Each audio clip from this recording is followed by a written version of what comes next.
वक्ता के रूप में माननीय राजीव मौर्य जी को, जो कानपुर से आए हैं, उनके सम्मान में 2 लाइनें। पत्थरों को किताबें बनाया गया, पत्थरों को किताबें बनाया गया, लोहे की लेखनी को चलाए हो तुम, धम्म का चक्र भी आपके हाथ था, पाठशीलों का जग को पढ़ाए हो तुम, शेर बनकर जहां में रहे हो सदा, इसलिए सिंह का चिन्ह लाए हो तुम, धम्म का चक्र ध्वज में सुशोभित है ये, मौर्य का सौर जग को बताए हो तुम। आज अवशेष भी चीखते हैं यहाँ, आज अवशेष भी चीखते हैं यहाँ, अपनी गरिमा को क्यों भूल आए हो तुम। जोरदार तालियां माननीय राजीव मौर्य जी के लिए।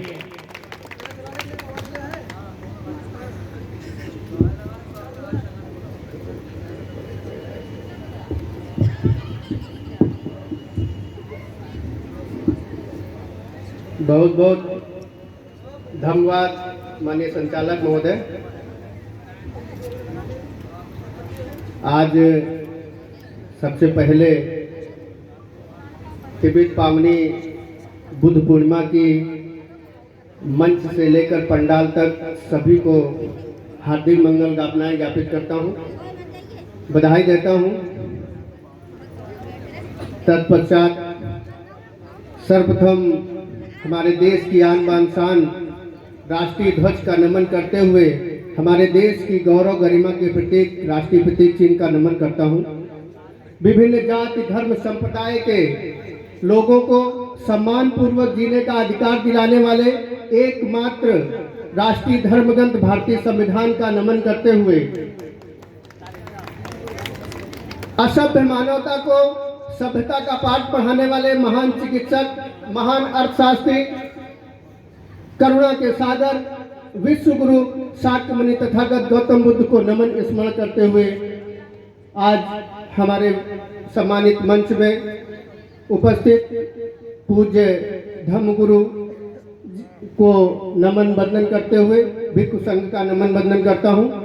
आज के सम्मानित मंच पर उपस्थित मुख्य अतिथि के रूप में माननीय शत्रुघ्न सिंह शाक्य जी का, जो कि राष्ट्रीय महासचिव सम्राट अशोक क्लब भारत है, उनका आदर सम्मान करते हुए मुख्य वक्ता के रूप में माननीय जीवनदीप जी, जो कि सम्राट अशोक क्लब उत्तर प्रदेश छत्तीसगढ़ के प्रदेश अध्यक्ष हैं, उनका भी नमन वंदन करता हूं।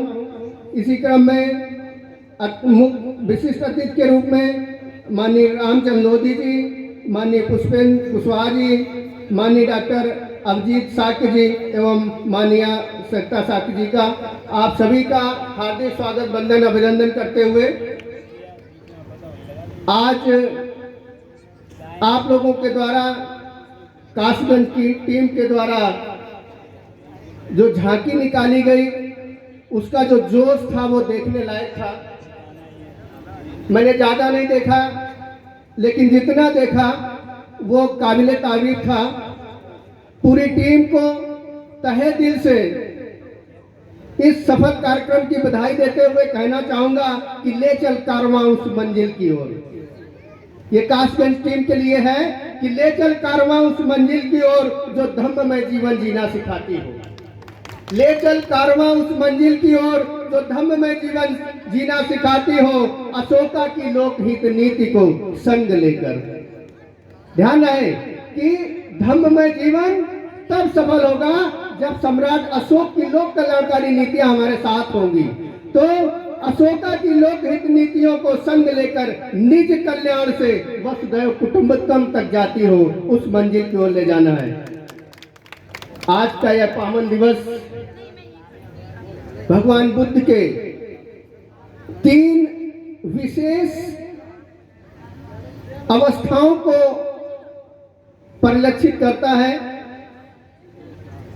पहला 563 ईसा पूर्व सिद्धार्थ के रूप में जन्म लेना, दूसरा 528 ईसा पूर्व व्यक्ति से विचार के रूप में, यानी बुद्ध बनने के रूप, बुद्ध रूपी विचार बनने के रूप में, और अपना अंतिम संदेश, अंतिम देशना अत्तदीपो भव देने के बाद इस प्रकृति के 4 महाभूतों में पुनः समाहित हो जाने का 483 ईसा पूर्व 483 ईसा पूर्व यह पावन दिवस आज ही के दिन का है। आज का जो विषय बिंदु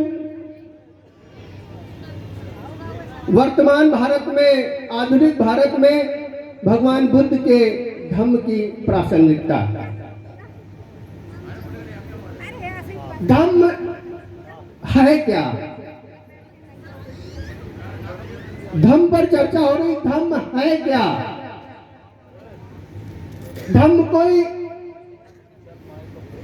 ऐसी वैसी चीज नहीं है जिससे हम सब अनभिज्ञ हो। हम सब लोग जानते हैं, हम उसी में जी रहे हैं, लेकिन जान करके अनजान बने हुए हैं। धम्म प्रकृति का वो कानून है,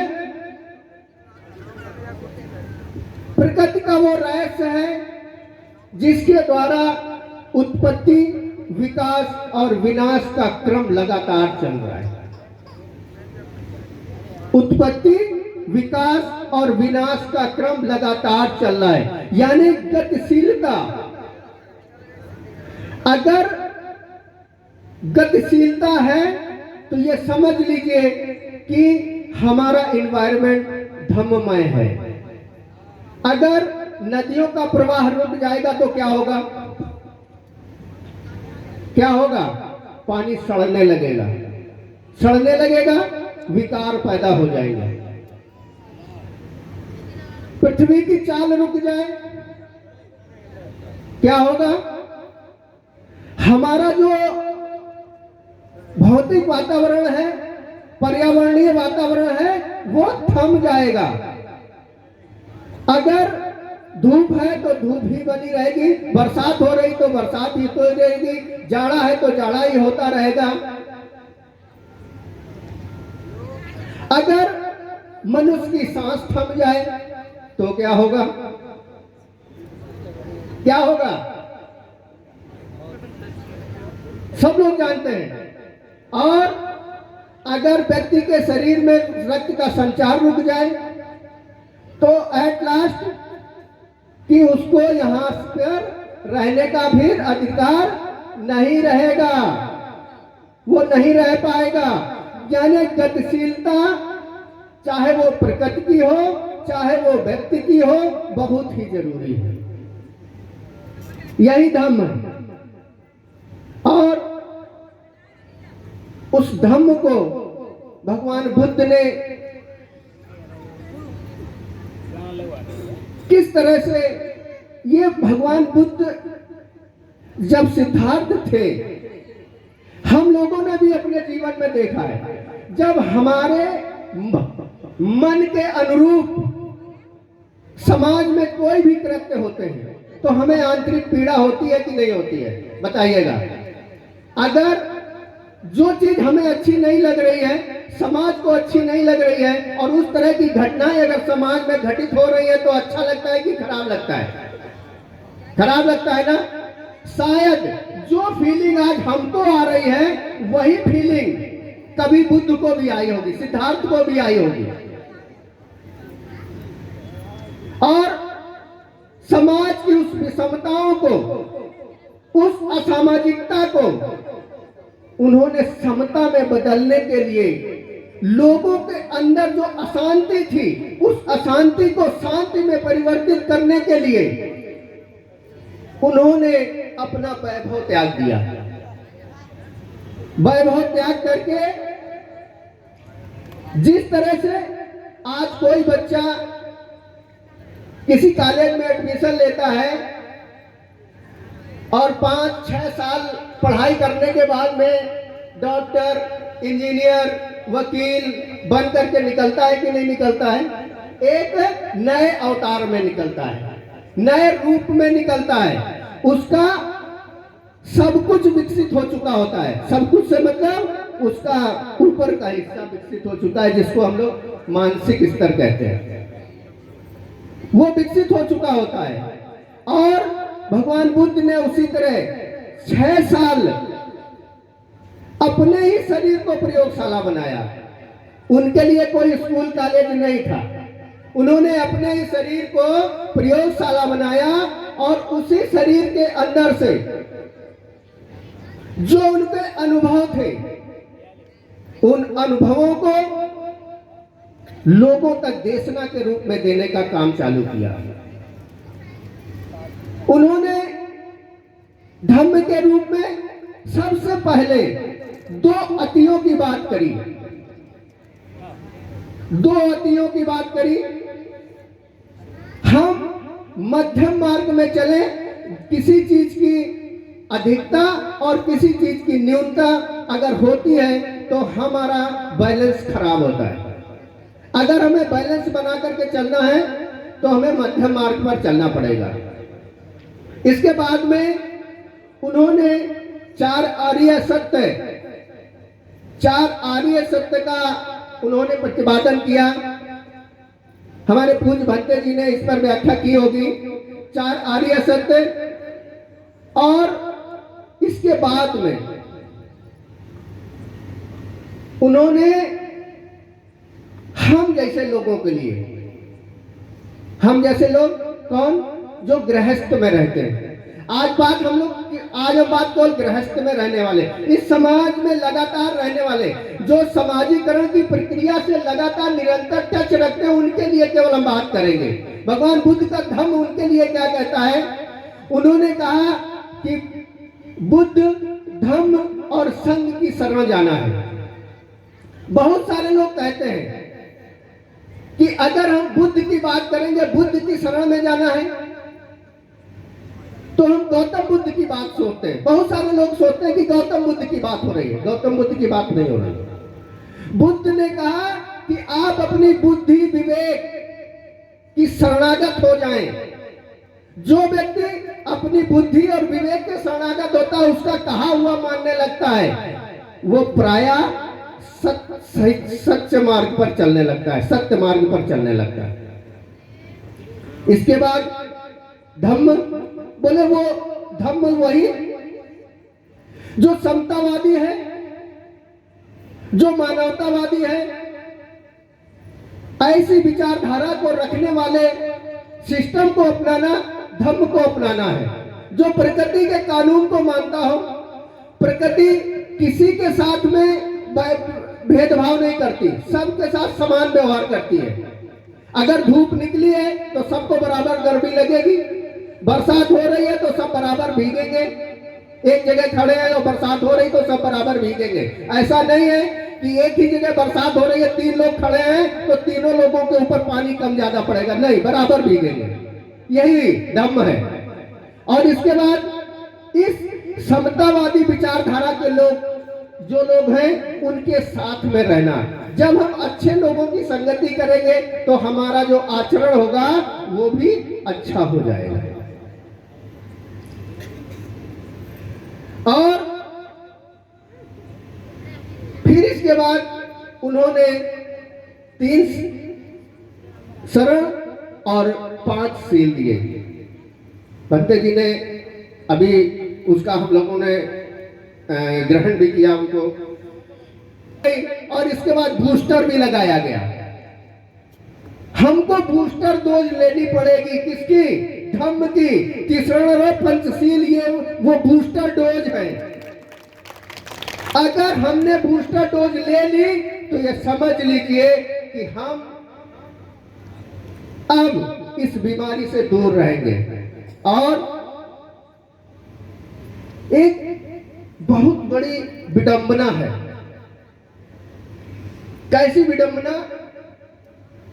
कि जो धम्म भारत में पैदा हुआ और सम्राट अशोक के बाद, जब तक मौर्य शासन था भारत में, पूरे अखंड भारत में, जम्बू द्वीप में, तब तक वो लगभग 400 वर्षों तक धम्म यहाँ पूरी तरह से रहा भारत में। और इसके बाद यहाँ से जब गया तो चला गया। और कहते हैं कि भारत में बहुत विद्वान पैदा हुए, लेकिन पता नहीं किसी भी विद्वान को धम्म की भाषा क्यों नहीं सुनाई दी। वापस अगर भारत में धम्म आया तो कौन लेकर के आया? विदेशी लेकर के आए, विदेशी लेकर के आए। सबसे पहले लंका से महास्थविर पूज्य भिक्षु अनागारिक धम्मपाल जी भारत में उस धम्म को लेकर के आए और फिर धीरे धीरे भारत में पुनः धम्म फैला। सोचिए कि यहाँ पर जो विद्वान थे वो कहीं ना कहीं विषमतावाद से ग्रसित थे, नहीं तो इतना अच्छा धम्म जिसको आज Laos, Cambodia, Bhutan, Thailand, Myanmar, Lanka जैसे देश राष्ट्र धर्म के रूप में मानते हैं, वहां का राष्ट्र धर्म है, वहां की संविधान की भाषा है, लेकिन भारत में पैदा हुआ धम्म भारत में कुछ नहीं है। क्यों? क्योंकि जो धम्म के नायक थे वो सोते रहे, वो सोते रहे। तो अब सोने का दिन नहीं रहा। हम अगर इस धम्म को दोबारा से स्थापित करना चाहते हैं, ऐसा लगता है कि इस धम्म की जरूरत है भारत में ही नहीं, धम्म की जरूरत तो पूरे विश्व को है। क्यों? आज देख रहे हैं पड़ोसी मुल्क में क्या हो रहा है, सभी लोग देख रहे हैं। ये धम्म का क्या है? धम्म ना ग्रहण करने का प्रभाव है।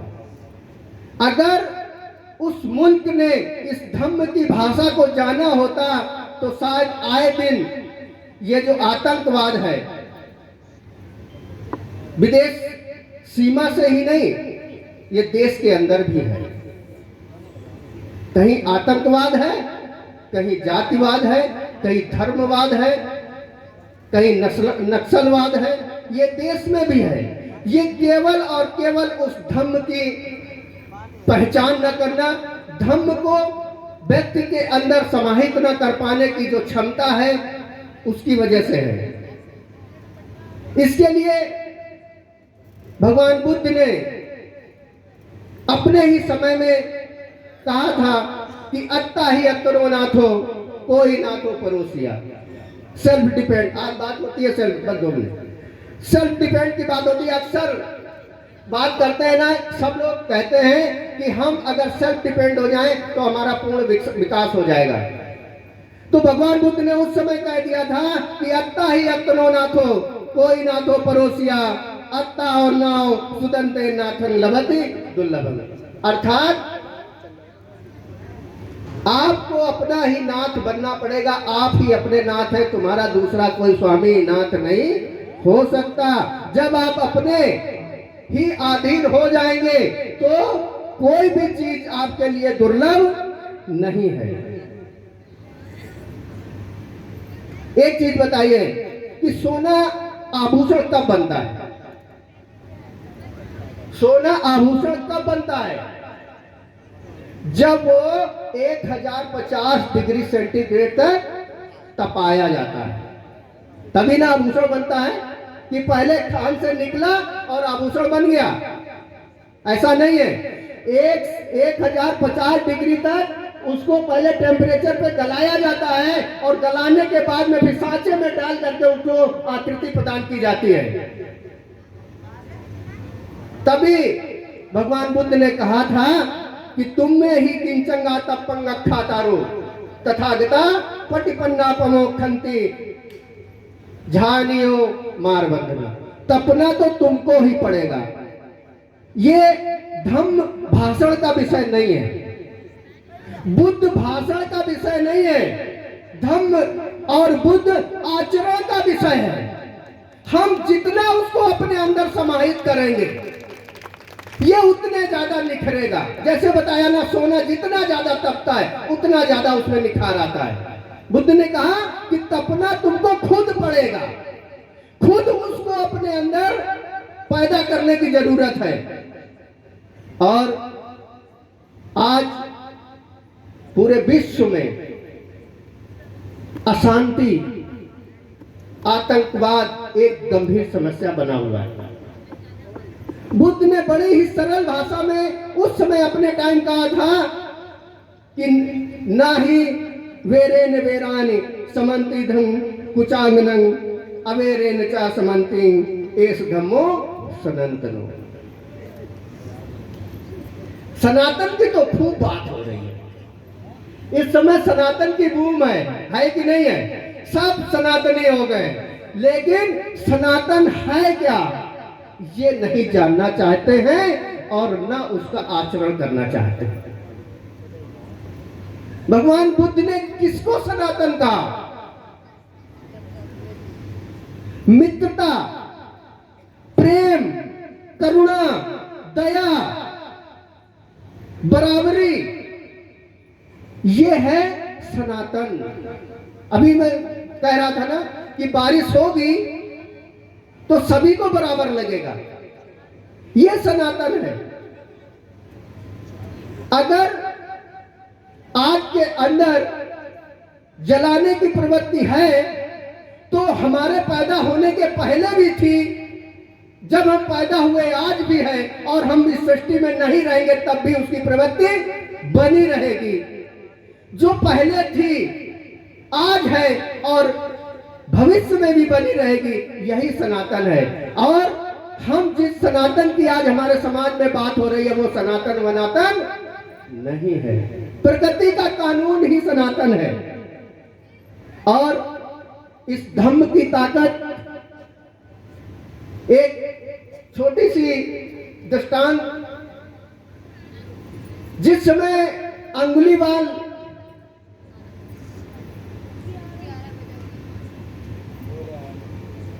वैशाली के जंगल में लोगों को अपने प्रभाव से परेशान कर रहा था, राजा प्रसेनजीत ने अपनी पूरी सेना उस एक व्यक्ति के लिए भेज दी। एक व्यक्ति के लिए पूरी सेना भेजी और वह सेना वापस चली। के बाद अपनी वाणी को विराम दूंगा कि कुछ कर्ज चुकाना बाकी है, कुछ फर्ज निभाना बाकी है। कुछ कर्ज चुकाना बाकी है, कुछ फर्ज निभाना बाकी है, दुनिया के रहबर रखवालों का अस्तित्व बचाना बाकी है। कुछ कर्ज चुकाना बाकी है, कुछ फर्ज निभाना बाकी है, दुनिया के रहबर रखवालों का अस्तित्व बचाना बाकी है। मैत्री करुणा से भरा हुआ बुद्ध का धम्म बचाना बाकी है। मैत्री करुणा से भरा हुआ बुद्ध का धम्म बचाना बाकी है। पथ से भटकी युवा पीढ़ी के अंदर सबसे ज्यादा इस समय पथ से कौन भटक रहा है? पथ से भटकी युवा पीढ़ी के अंदर फिर से धम्म जगाना बाकी है, फिर से धम्म जगाना बाकी है। कासगंज के क्रांतिवीर तुम, कासगंज के क्रांतिवीर तुम बन जाओ मानवता के शांति दूत।